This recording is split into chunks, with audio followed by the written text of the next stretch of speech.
আমার নাম অর্শিলা লাকড়া। আমি এখন বর্তমানে এই নার্সারি পরিচালনা করি এবং পাশাপাশি আমার সংসারের যাবতীয় কাজগুলো করি।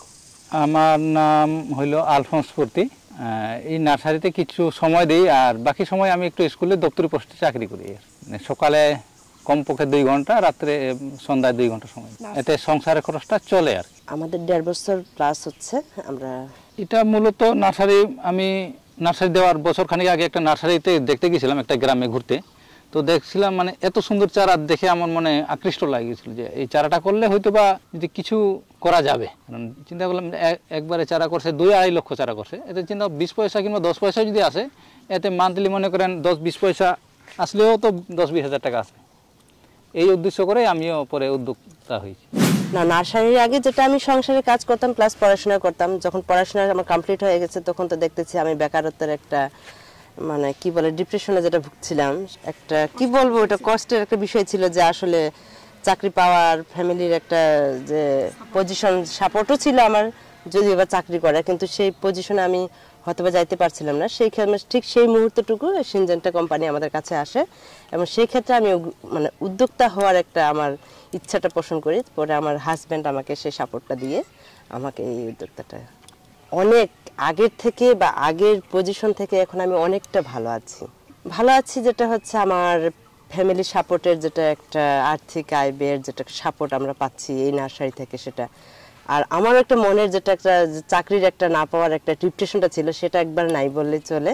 আর এখন আমি ভালো আছি ফ্যামিলি নিয়ে, সবকিছু দিক থেকে এখন আমি নার্সারি করে অনেক ভালো আছি বা হ্যাঁ অবশ্য যেহেতু আমার এই মানে এই সবজি পরিচিতি থেকে একমাত্র দাদা ছাড়া আমি জানতাম না, আমি একবারে অজ্ঞ ছিলাম এটার বিষয়ে, মানে একবারে অজ্ঞ যাকে বলা হয় সেটা। সেই ক্ষেত্রে আমাকে সিনজেন্টা কোম্পানি আমাকে এটা অনেকটা ধারণা দিয়েছেন। এখন এগ্রিটেক আমাকে অনেকটা মানে সাহায্য সহযোগিতা করতেছেন। আর দাদা তো আমার সঙ্গে আছেন, আর আমার কিছু লাগে না, আমার হাজব্যান্ড। আর এই পরিচিতির ক্ষেত্রে এটা অবশ্যই আমাকে অফিস কর্তৃক এটা আমরা সম্পূর্ণ ধ্যান ধারণা পাইছি যে কোন বীজ কোন সময় লাগাইলে বা কোন বীজ কিভাবে লাগাইলে এটা আমাদেরকে মানে ভালো একটা ফল বা মানে কৃষকের কাছে আমি ভালো একটা চারা আমি দিয়ে নিজের পরিচিতিটা লাভ করতে পারবো। সেই ক্ষেত্রে এগ্রিটেক আমাকে অনেকটা সাহায্য সহযোগিতা করছে। এই নার্সারি বা এই চারা সম্পর্কে আমি কিছু জানতাম না, তখন আমার শুধু একটা বইয়ের মধ্যে সীমাবদ্ধতা ছিল, আমার সংসারের মধ্যে সীমাবদ্ধতা ছিল। এখন আমি একটু হইলেও একটু জানি যে কোনটা কোন বীজ, কিভাবে কি বিষ প্রয়োগ করতে হয়, কোন সময় কেটে লাগাইতে হয়, মানে এটা একটু জানি এখন অনেকটা। এই মুহূর্তে আমার হাবে চারা আছে পার্পল কিং, আপনার আছে ইউনিটাইটের লুনা আছে, আপনার মেটালের আছে আপনার গ্রিন বল, রাধিকা আছে লাল তীরের, আপনার 1700 একটা আছে, আপনার ভিজিট প্লাস আছে, এইগুলো মরিচ, আর আছে কিছু লাউ আছে।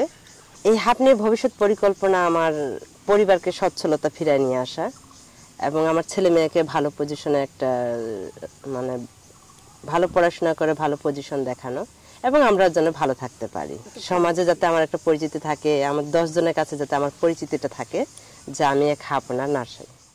তো এই ছিল আজকের মতো। আপনারা যারা সবজির চারা বা ফলের চারা নিতে চান বা ফুলের চারা নিতে চান, আপনারা আমাদের স্ক্রিনে দেখানো হটলাইন নাম্বারে যোগাযোগ করতে পারেন, অথবা সরাসরি এসে দেখে শুনে সুস্থ সবল চারা নিতে পারেন। সবাই ভালো থাকবেন, সুস্থ থাকবেন।